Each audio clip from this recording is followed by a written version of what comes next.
का सब काम तो घर ही से हो जा रहा है, सोशल डिस्टेंसिंग का पालन भी हो रहा है। हाँ, अरे बहुत कुछ मैं कर रही हूँ। और तो क्या कर रहे हैं? मैं तो इंडिया नया कुछ चला रही हूँ, लोगों से वीडियो बना रही हूँ। मैं तो इंडिया नया कुछ चला रही हूँ, चिंगारी के वीडियो बना रही हूँ।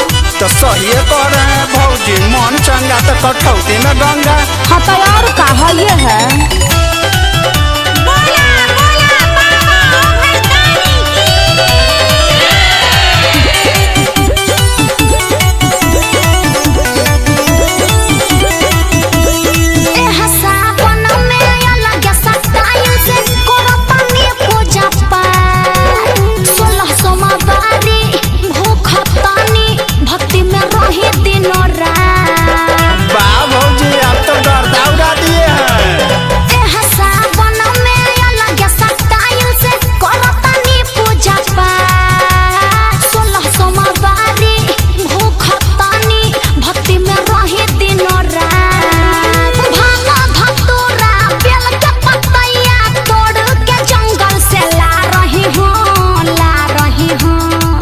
भौजी वाह, और ही लाते रहिए, बाबा को मनाते रहिए। हाँ देवर जी, दिल साफ है तो सब माफ है। ये तो ठीक है, और बताइए। मैं तो इंडिया नया कुछ चला रही हूँ, लोगों से वीडियो बना रही हूँ। मैं तो इंडिया नया कुछ चला रही हूँ, चिंगारी के वीडियो बना रही हूँ।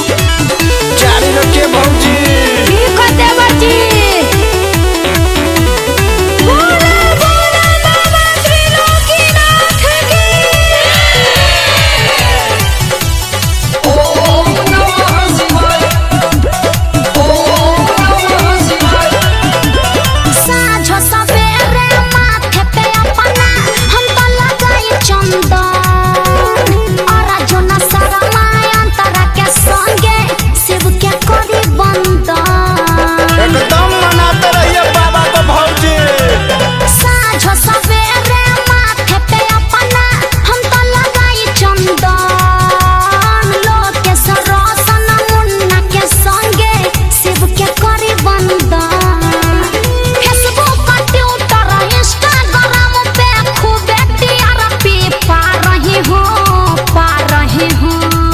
भौजी आप तो स्टार हो गई हैं, ऐसे ही पाते रहिए, बाबा को मनाते रहिए। बाक देवर जी आप भी ना। तो आगे का प्लान बताइए।